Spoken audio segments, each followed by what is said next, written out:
Okay, we're going to take a look at Jack here and break down the swing a little bit and kind of start this journey on building a great swing. So the first thing I would say here is, our hands are quite a bit below our shoulder line, right? We'd like to get them up higher. And then, of course, we'd also like to see the space in here shrink up, right, quite a bit. I don't want to see that much space in there. We'd like to get the hands closer to that back shoulder. But it's interesting, if you watch here, we'll get to a place where just some natural ability starts to take over, and we do get the bat to a pretty good spot. Let's see what else we've got here. The feet look pretty good. Okay. Relationship to the ball is pretty good. So decent start here. And let's just let this play a little bit. So you'll see what I mean about we start to get the hands to the right spot. However,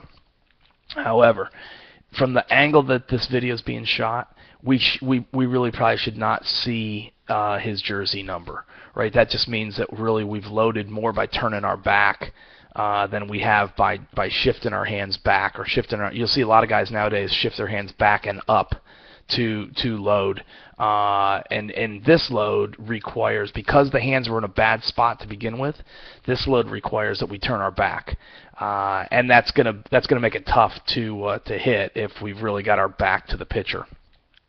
So we want to watch that. Let's keep it moving. Let me go frame by frame. Okay, so we're getting ready to plant our foot, getting ready to plant our front heel, which looks pretty good. Back foot looks really good. Good knee flex too, right? So there's a lot of good things here.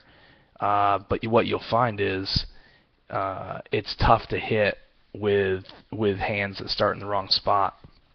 So we'll let it progress.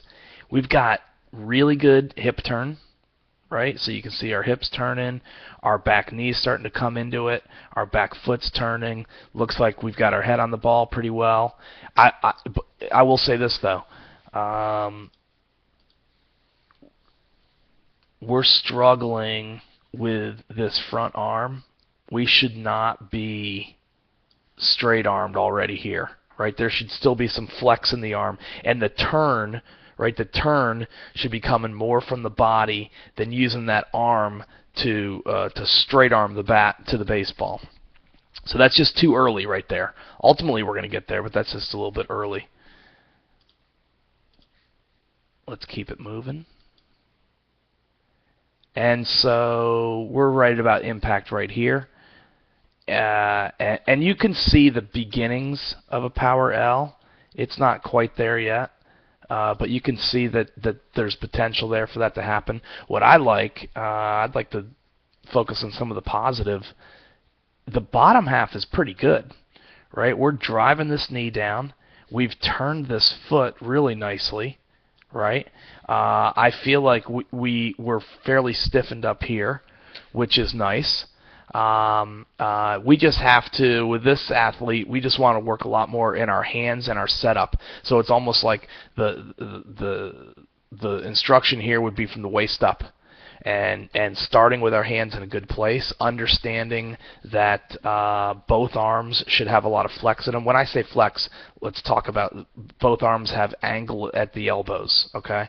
But both arms should have a lot of flex, a lot of angle in the elbows at setup.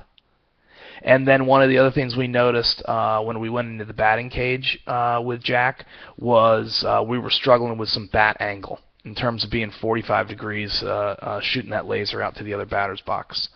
So that's kind of our first look there.